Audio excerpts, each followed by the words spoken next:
Buhat na nila yung bangka papunta sa dagat at binuklas na rin ni David yung makina para umalis na kami papunta sa spot. Dagat yan guys, tignan nyo yan. Kita na yung mga bato sa sobrang linaw ng dagat at bilas ng sulog dyan. Pinakaramdaman ko. So ayan, nag-press drop na si David. Sa first drop niya, ayan, nakahuli agad siya dyan. Kaya namimit na rin ako. So ayan, ito yung mga huli namin. Watch and learn.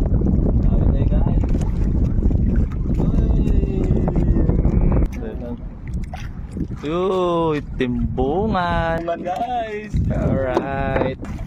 Ladder na ba yan? Nahuli guys. Yun, timbungan. Timbungan. Wow, laki. Nice ka. Uy, sana all. Yun. Magengeng. Manambon na naman. Yeah. Wow! Wow! Ano ra?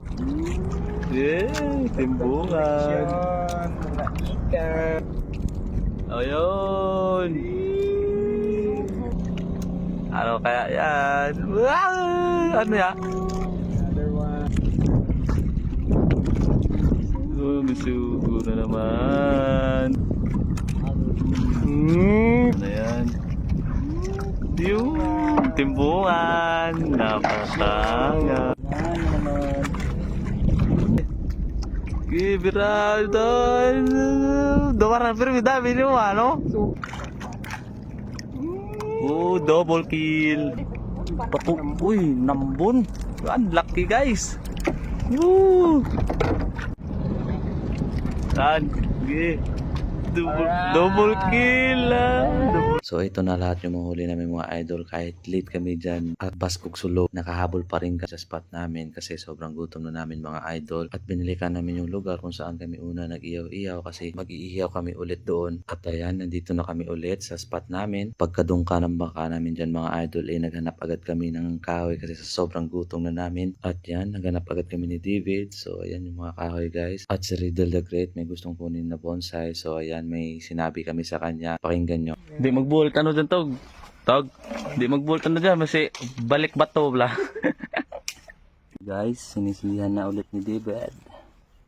At ayan, umapoy na yung mga kahoy. At pagkatapos nyan, syempre, pumili na ako dyan ng mga isda. Mga idol. Yan, kinukuha ko na yung isda dyan mga idol. At ito yung mga napili natin. Tignan nyo.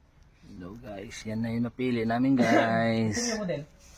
So yan, tamang linis lang ako ng mga isda dyan guys para swabe yung pagkain natin mamaya hindi malangsa. At yan, malapit na mag-uling yung kahoy natin mga idol. At si Riddle naghahanda na rin ng sausawa. Ayan guys, ginagawa na yung sausawa namin. Yan guys, ready na guys. Iniihaw na ni David guys.